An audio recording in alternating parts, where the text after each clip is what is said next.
Okay, this is our first taped lecture for biochemistry. I'm going to start with chapter 1. And every so often, just going to give you a warning, you may hear a little growling, a little squeeze toy that needs to be squeezed really hard. That's my geriatric dog, so please ignore that. Now, what we're going to be discussing here, chapter 1, is basically a broad overview. These are the things you should have learned, cell and molecular biology, genetics, cell biology, organic. So sit back. Think of this as just a review chapter. Now, when you're looking at the different things that are going on,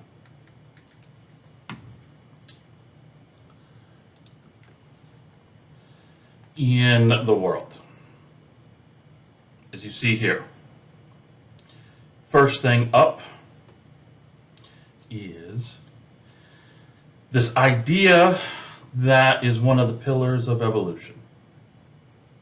All living cells on this planet, all living things on this planet are based on the cell.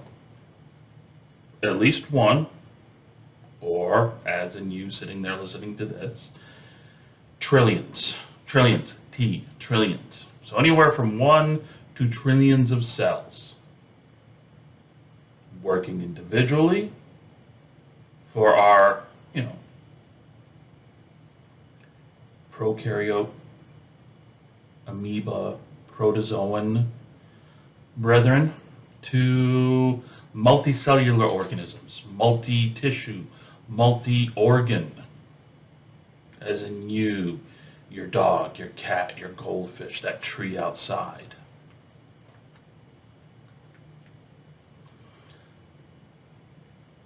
Another thing that unites this theory of evolution beyond every living thing is made up of cells is the fact that the cells are all composed of the same thing.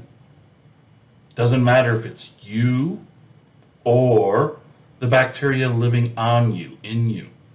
Even the viruses that infect you, that infect the bacteria, use the same carbon-based polymers, the same macromolecules.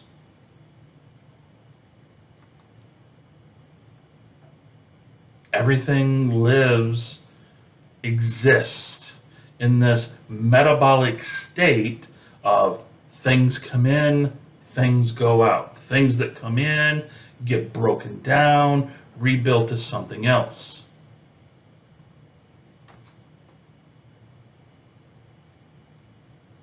Nothing is at equilibrium.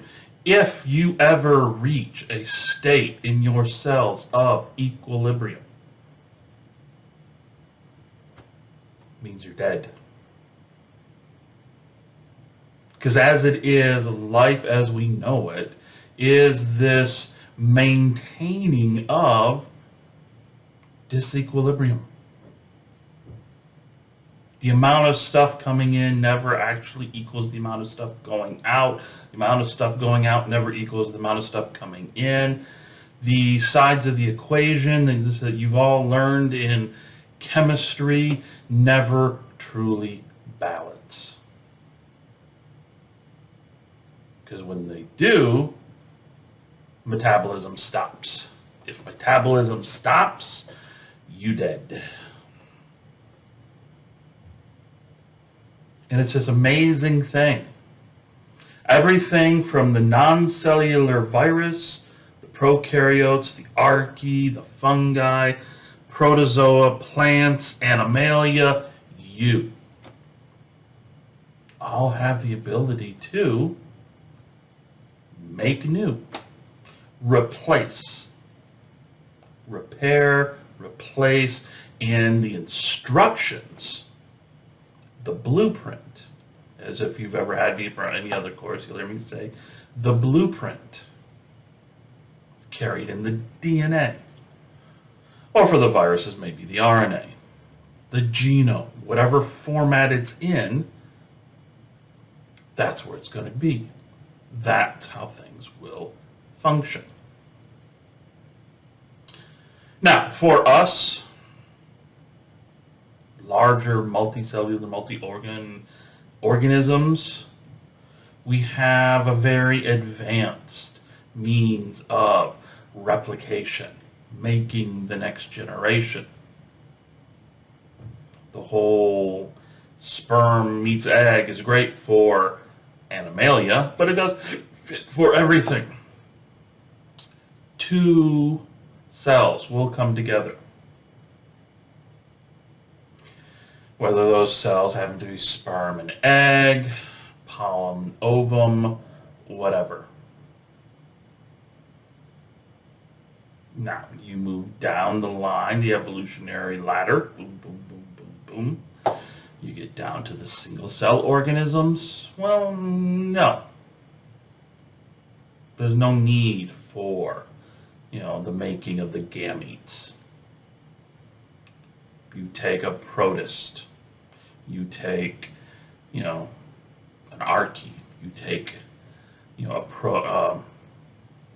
a bacterial cell. One splits, becomes two daughter cells, genetically identical. The smaller the cell, the less complex it is, the easier it is to do, the faster it'll occur. Some bacteria can 1 to 2 every 15 to 30 minutes. Some 1 to 2 takes, 24 hours. You move up, going from prokaryotes to eukaryotes, well, then you have to worry about the number of chromosomes, making sure that everything, the resulting daughter cells all have equal distribution of chromosomes. So it's going to take longer.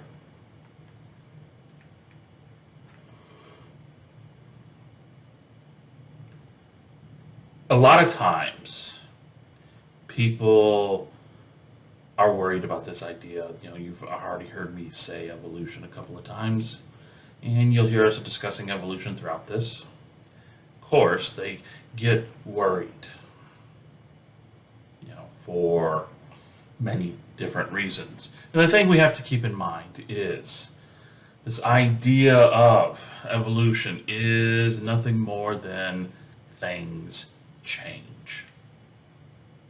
Change takes time. The more time you have, the more change may occur. So evolution says the things that we have now are not the things that we've always had. Makes sense. Homo sapiens, Homo neanderthal, Homo africanus. What we are now is not what we have always been. You rewind the clock in big T time meaning millions of years. You go back millions upon millions upon millions. Things change. What we have now was not always what was there. So if things are changing over time, the eons, the big T time, we can start to make informed guesses as to how things have changed, not only phenotypically, remember phenotypically the physical, but also genotypically, the genotype, the DNA, the blueprint.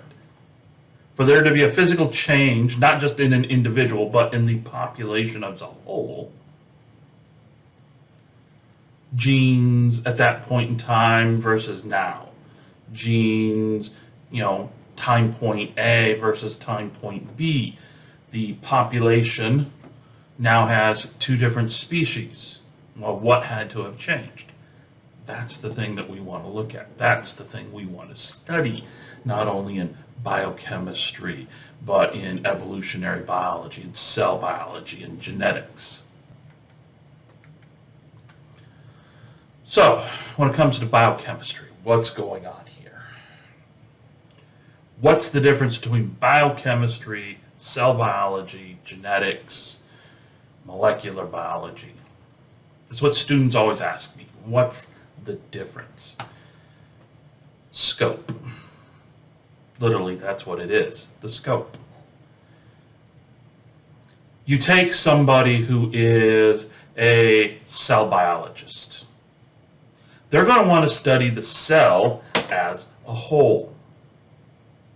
All the proteins interacting inside the cell as a whole.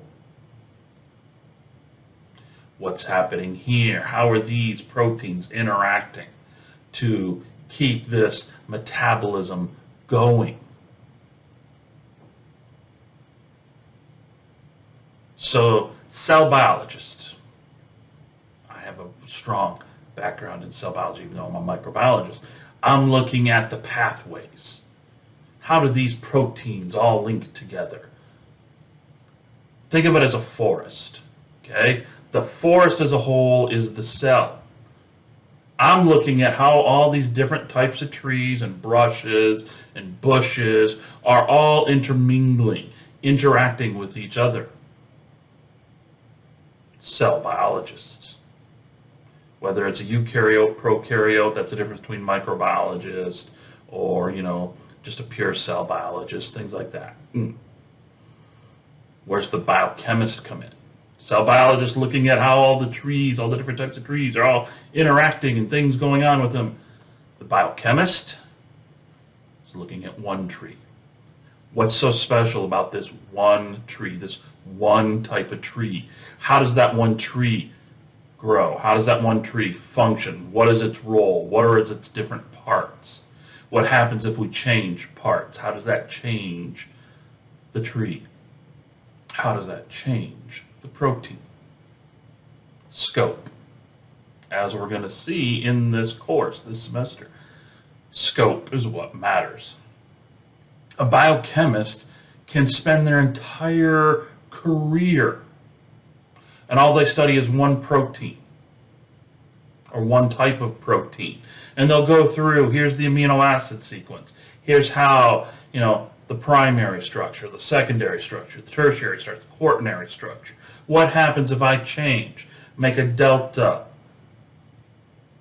A become G?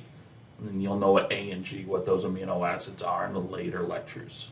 So they make one amino acid change. How does that change in the primary affect change in the secondary, change in the tertiary, change in the quaternary? How does that change the overall polypeptide? Does that change any certain specific motifs? Does it have any change in shape? Because remember, shape dictates function. If you've ever had me for any other classes, you know that's my favorite mantra.